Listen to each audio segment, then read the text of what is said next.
Welcome back to our guide. Our next step in the process is filling out our operating assumptions. The software operates in a similar way to how an analyst would approach this type of analysis. We previously completed the intake stage, where we basically onboard all the raw information from the RET roll and the T12 and map it into our model. Now, this is the assumption stage, where we're going to input all of our assumptions and based on our inputs create the net cash flow and NOI. After this stage, we will have two more stages, the pricing stage and the deal narrative stage. Let's focus on our assumptions for now. If you look here, we're on the Operating Assumptions tab.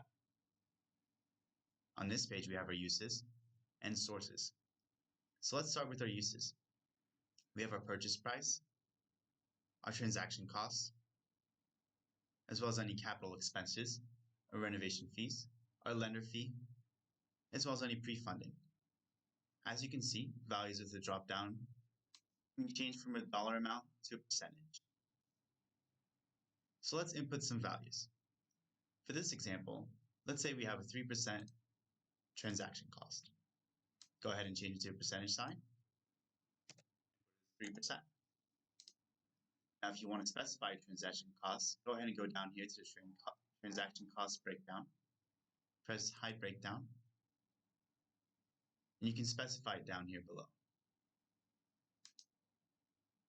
Let's also add, we have a lender's fee of 2%.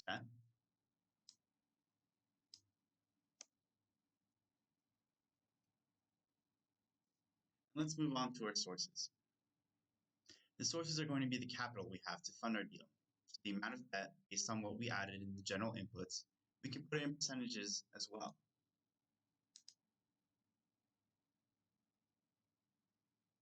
It's important to note you can change the loan amount in the pricing stage as well, and that this value is based only on what was requested in the general inputs.